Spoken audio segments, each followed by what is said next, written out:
Well, France's Nicolas Sarkozy is promising to fight to protect the euro currency. In the past couple of hours, he said, quote, "The end of the euro would be the end of Europe."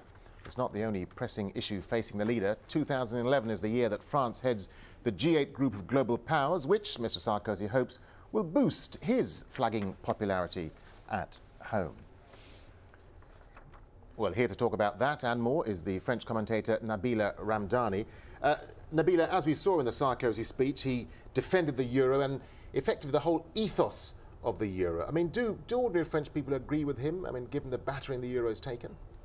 Well, France has been hit by one of the worst financial crises in years, and so has Europe. And as you stressed in your report and just now, President Sarkozy renewed his faith in the euro and indeed the eurozone, stressing the importance to remain within the European community and stressing the important role that France and indeed countries like Germany have to play in Europe. And I think the French people would rally behind that. But I mean, how much of a gamble is that, though, Nabila? Because according to recent polls, Sarkozy is the most unpopular French president since the Second World War. Absolutely. It has to be noted that in his address he came across as very humbled because he's very well aware of his unpopularity. He's the least popular president in the whole history of the Fifth Republic. His popularity rate is well below the 30% mark.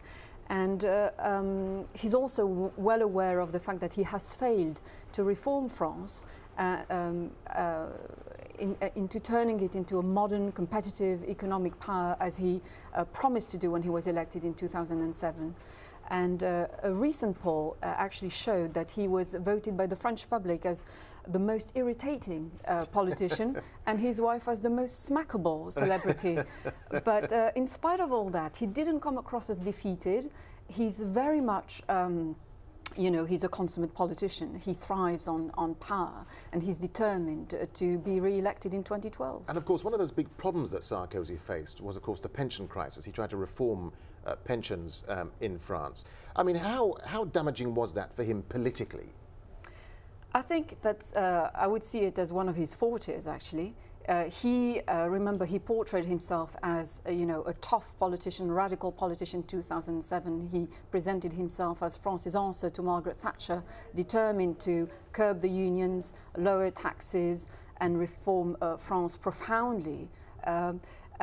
He failed to do all that, but one of his victories was to indeed, you know, smash the power of the unions by pushing through his pension reform.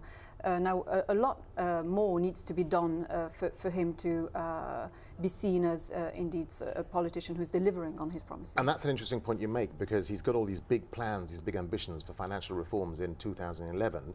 I mean, can he achieve that? Can he achieve much between 2011 and 2012, when, of course, are the French elections?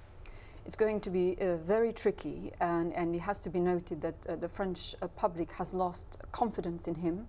Remember that his presidency has been marked and indeed marred by political and financial scandals, like the Bettencourt scandal, which basically involves France's richest woman accused of handing over envelopes of cash to politicians like him in return for tax breaks on her multi-million-pound fortune, but also scandals involving the sales of submarines to Pakistan.